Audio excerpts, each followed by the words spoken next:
Back in the 1930s, the Royal Air Force found itself in dire need of a heavy fighter that could handle long-range escort missions as the threat of war loomed closer.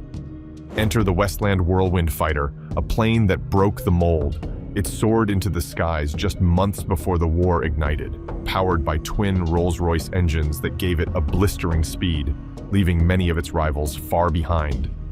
But it wasn't just about speed. The Whirlwind packed a punch with 4 Hispano-Suiza cannons, designed to shield bombers deep within enemy lines.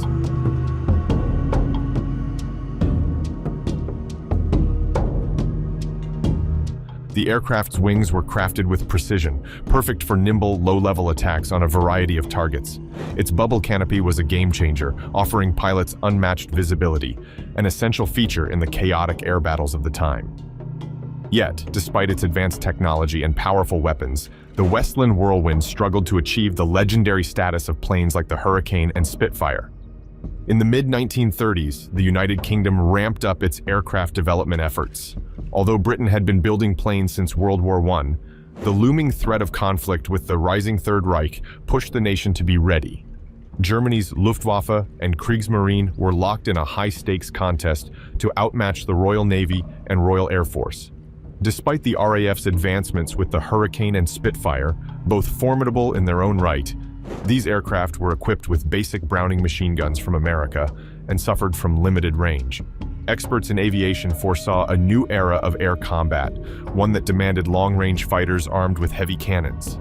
These fighters would be crucial for escorting bombers and fending off enemy interceptors in deep, hostile airspace. By 1935, the British Air Ministry recognized the urgent need for such an aircraft. They issued Operational Requirement F-3735, specifying a single-seat, all-weather heavy fighter armed with 420mm Hispano cannons. This new aircraft also needed to achieve a top speed of at least 330 miles per hour, 40 miles faster than the average British bomber, while operating at altitudes of 15,000 feet. In the year 1937, a variety of aircraft manufacturers showcased their latest designs. Among them was Westland Aircraft, hailing from Yeovil in Somerset, with its P9 creation. This model boasted a tubular monocoque fuselage capped off with a T-tail, and it housed 2 Rolls-Royce Kestrel engines in pods beneath its low wings. Armed with 4 20mm cannons in the nose, the P9 stood out. The canopy of the P9 was a standout feature for British aircraft at the time, offering the pilot an impressive field of vision and marking a first for British aviation. Additionally, the P9 came equipped with 2 retractable main wheels and a single retractable tail wheel. The Kestrel engines that powered it were also found in other aircraft like the Hawker Fury biplane fighter and the Handley Page Hayford biplane bomber.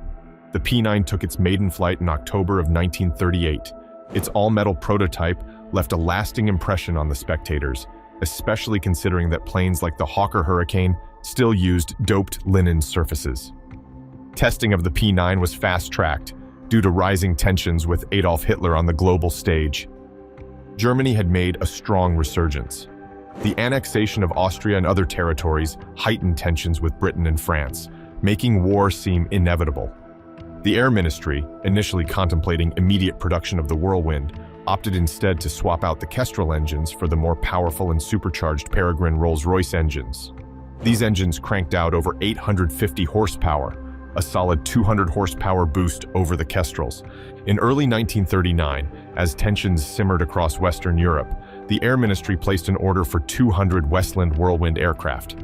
These Whirlwinds were equipped with the new Peregrine engines and armed with 4 Hispano Mark I 20mm cannons, licensed from the French Hispano-Suiza HS-404 cannon. This upgrade positioned the Whirlwind as one of the era's most formidable aircraft, though the cannons had a tendency to jam and were limited to 60-round magazines.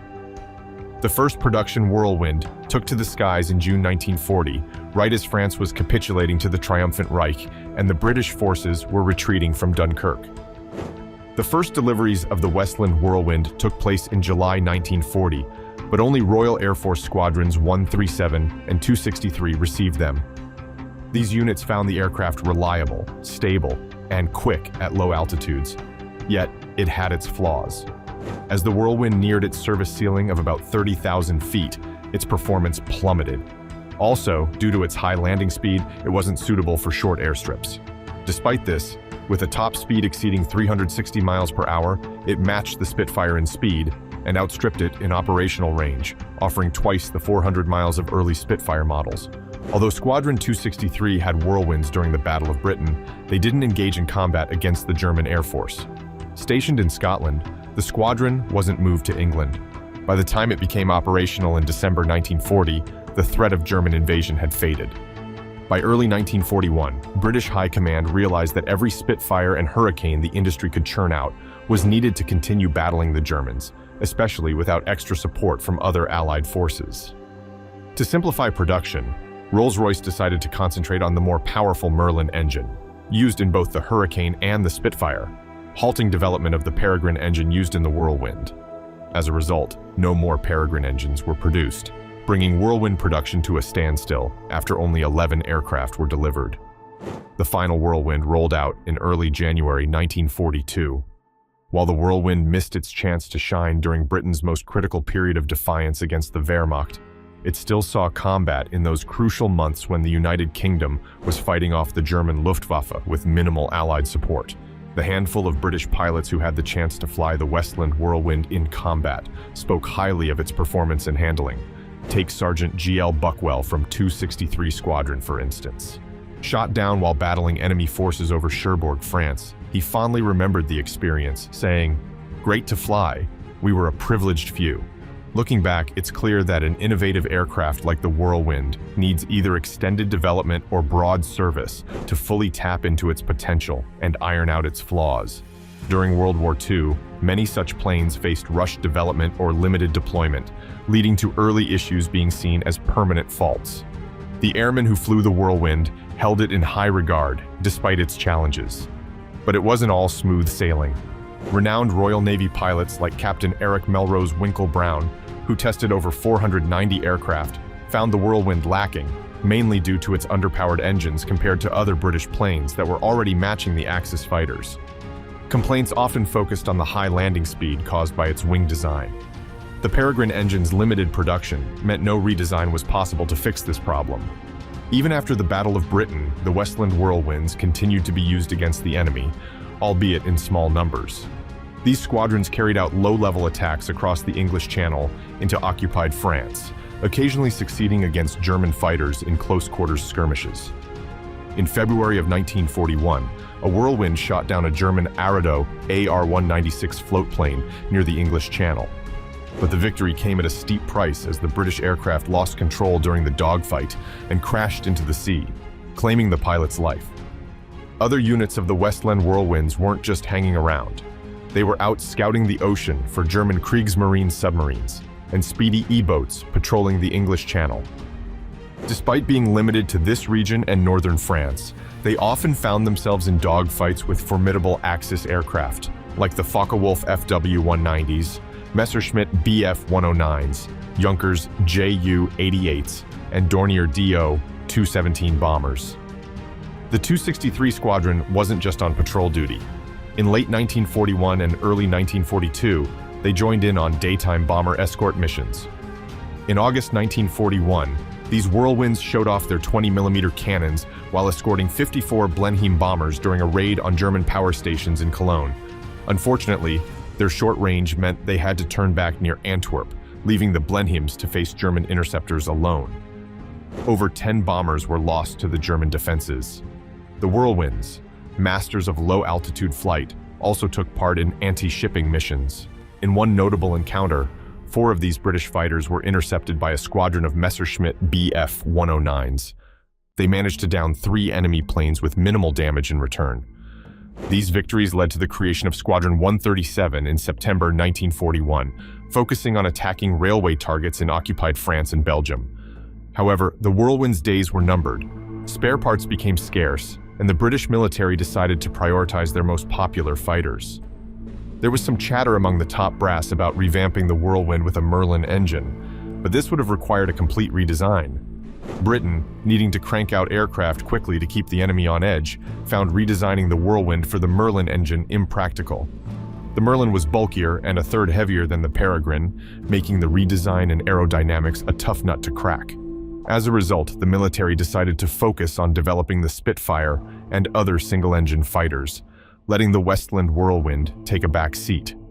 Still, the Whirlwind wasn't entirely shelved. Out of the 116 Mark I aircraft built, 67 were converted to the Mark II, or Whirly bombers. These single-seat fighter bombers came equipped with underwing racks capable of carrying up to two 500-pound bombs, proving quite effective in raids across the English Channel. Westland engineers also tinkered with two experimental prototypes that never went into full production. One was a night fighter model that served with the 25 Squadron, armed with 12 7.7mm machine guns or a hefty 37mm cannon. In late 1942, a damaged Whirlwind was sent to the U.S. Navy for evaluation at Naval Air Station Pensacola in Florida. The Navy wasn't impressed with its performance and relegated it to gunnery evaluation before scrapping it in mid-1944. The Whirlwind's final combat mission took place in June 1943 against a Luftwaffe airfield in Poix, northeastern France. Just weeks later, the remaining Whirlwinds were retired, replaced by Hurricane Mark IIs and Hawker Typhoons. The 263 and 137 squadrons never flew their beloved Westland Whirlwinds again. Despite its prowess in ground attacks, the Whirlwind was hampered by its design, built entirely around an unreliable and underpowered engine. The remaining aircraft were sent to No. 18 Maintenance Unit Royal Air Force in Dumfries, Scotland, where they were dismantled one by one. Westland kept just one Whirlwind, using it as an executive transport until it was finally scrapped in 1947. This marked the end of the Whirlwind, making it a forgotten chapter in British aviation history. After the war, Westland shifted its focus to helicopters, notably producing the American Sikorsky S-55s.